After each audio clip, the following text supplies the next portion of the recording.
Hello বন্ধুরা, নমস্কার। কেমন আছেন? আশা করি আপনারা সবাই ভালো আছেন, সুস্থ আছেন এবং নিজ নিজ কর্মক্ষেত্রে কর্ম করে যাচ্ছেন। আপনারা অনেকেই হয়তো জানেন যে আমি বেশ কিছু বছর ধরেই কিন্তু স্পেনে অ্যাজ এ ইন্টারপ্রেটার হিসেবে কাজ করেছি এবং 3টে ল্যাঙ্গুয়েজের উপরে কাজ করেছি, বাংলা, হিন্দি এবং ইংলিশের উপরে।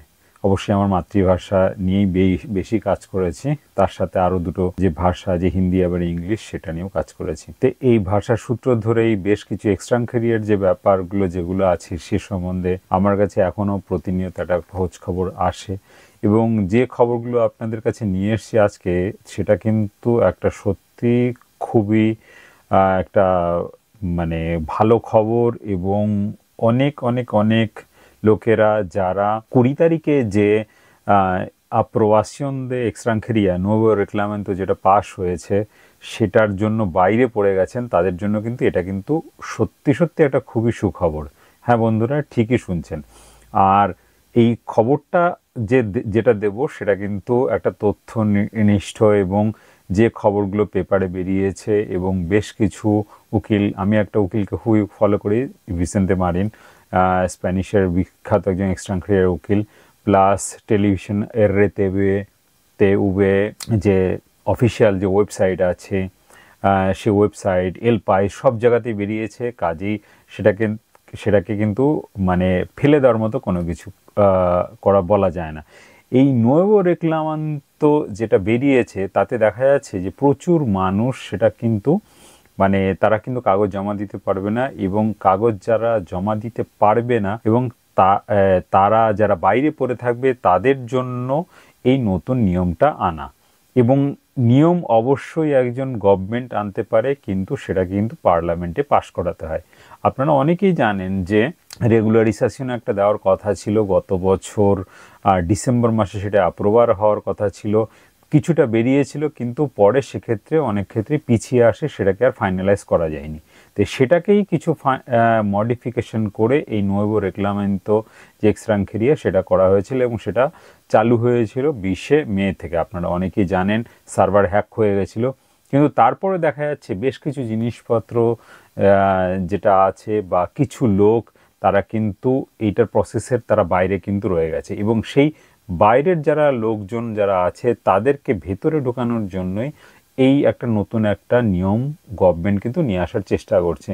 এবং এই গভর্নমেন্ট আনবে সেটা হচ্ছে সামনেই জুন মাসে তারা পার্লামেন্টে এই নতুন এই নিয়মটা আনার চেষ্টা চলছে এবং বিল আনার চেষ্টা করছে। এবং তারা চাইছে যাতে অন্যান্য রাজনৈতিক দল যারা আছে তাদের যে আলিয়াদো যারা আছে তাদেরকে বাদ দিয়ে, যেমন পেপে আছে, PNV আছে, তারা সবাইকে মিলিয়ে একটা মিলিজুলি একটা যেটা সম্মতি সেটা কিন্তু আনার তারা চেষ্টা করছে। এবং যদিও অনেকে এটার অপোজ করছে এবং সেই অপোজের ভেতরে তারা হয়তো মানানোর চেষ্টা করছে যে যখন ভোটাভুটি হবে তারা যেন সে ভোটাভুটির সময় যেন অনুপস্থিত থাকে, সেক্ষেত্রে তারা এই বিলটাকে পাশ করিয়ে নিতে পারবে। যাই হোক বন্ধুরা, যে মেইন যে দিকগুলো তারা বলছে এবং বা রেকিসিতোসের জন্য তারা বলছে, সেই রেকিসিতোসগুলো আমি আপনাদেরকে জানাচ্ছি। সেই রেকিসিতোসগুলোর ভেতরে প্রথমেই যেটা হচ্ছে সেটা হচ্ছে যে 31 ডিসেম্বর 2024 ভেতরে যারা এন্ট্রি নিয়েছিল তারা এই যে nuevo reglamento কিংবা nuevo বিল যেটা আসে, রেগুলারাইজেশন যেটা বলছে, যে তারা কিন্তু এটাতে আসতে পারবে। হ্যাঁ, প্রথম এবং প্রাথমিক শর্ত যেটা আগে যেটা ছিল যে কন্ট্রাতো লাবোরাল দরকার, কিন্তু এটাতে কিন্তু সেই জিনিসটা নেই। এবং এটা হচ্ছে সবথেকে একটা বিশেষ দিক, যেটা উইদাউট কন্ট্রাক্টেই কাগজটা কিন্তু অনেকেই জমা দিতে পারবেন এবং তারা হয়তো পেয়ে যাবেন। বিস্তারিত হয়তো পরেও আসবে, সেটা বিল আকারে না বেরোলে সেটা তো কেউ তো বলতে পারে না, কিন্তু যেটা বেরিয়েছে সেটা আপনাদেরকে জানাচ্ছি। সেকেন্ড যে জিনিসটা হচ্ছে, যারা অ্যাসাইলের জন্য আবেদন করেছিলেন তাদের কিন্তু অ্যাসাইলামটা তার কিন্তু দেনেগাদো থাকতে হবে। সেটা কবে হতে হবে সেটা কিন্তু এখনও বিল আকারে আসেনি, কাজে সেক্ষেত্রে বলতে পারবো না। আর একটা জিনিস যেটা 3 নম্বর পয়েন্ট, সেটা বলছে এক্সক্লুশন থাকলে চলবে না, এক্সক্লুশনটাকে আপনাকে কাটাতে হবে, সেটা যেরকমভাবেই হোক। আর একটা যখন কাগজ যখন দেয় তখন সবাই চায় যে তার কোনো আন্তসেদেন্তে পেনালেস যেটা আছে বা পিসিসির যেটা আছে, পুলিশ ক্লিয়ারেন্স সার্টিফিকেট, সেটা যেন থাকতে হবে। আর একটা হচ্ছে যে যখন আপনি কাগজ জমা দেবেন, সেটা 5 নম্বর পয়েন্ট সেটা বলছে যে মিনিমাম 1 বছর সে যেন এখানে থাকে। তো সেক্ষেত্রে এই যে জিনিসটা, এটার ব্যাপারটাকে হচ্ছে সহজ করা। আগের তো মোটামুটি যা ম্যাক্সিমামে ছিল একটা কাজের কন্ট্রাক্ট নিয়ে সেটা জমা দিতে হবে, কিন্তু এক্ষেত্রে দেখা যাচ্ছে সেই যে জিনিসটা যেটা কাজের কন্ট্রাক্ট বাদ দিয়ে এই জিনিসগুলো তারা কিন্তু ইম্পোজ করার চেষ্টা করছে। তো আশা করা যাচ্ছে, তারা বলছে যে প্রায় 6 লাখ মানুষ এটাতে রেগুলারাইজেশন হওয়ার একটা পসিবিলিটি তারা দেখতে পাচ্ছে।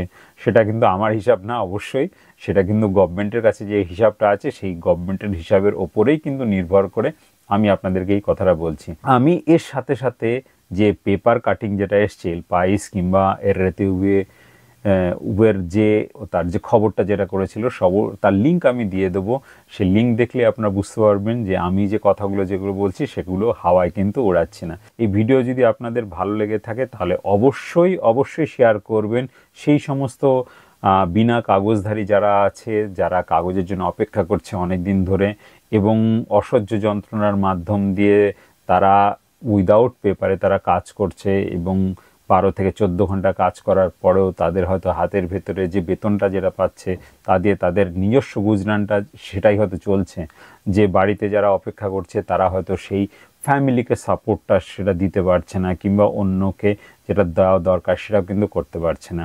এবং হয়তো বছরের পর বছর ধরে অনেক মানুষ আছে যারা বিনা কাগজে রয়ে গেছে, যারা বাড়ির যে আত্মীয় পরিজন যারা আছে, বাবা মা আত্মীয় স্বজন, ছেলে মেয়ে হোক কিংবা স্ত্রী পুত্র হোক, তারা একসাথে কিন্তু মিলিত হতে পারছে না। যাই হোক, তারা হয়তো কাগজটা পাবে। যাই হোক বন্ধুরা, আপনারা ভালো থাকবেন, সুস্থ থাকবেন এবং আমার এই চ্যানেলটিকে অবশ্যই সাবস্ক্রাইব করবেন যারা সাবস্ক্রাইব করেননি। এবং আপনাদের যদি অন্য কিছু জানার থাকে তাহলে অবশ্যই কমেন্ট করবেন। আপনাদের সকলের কাগজ হোক সেই কামনা করি। যাই হোক বন্ধুরা, ভালো থাকবেন। নমস্কার।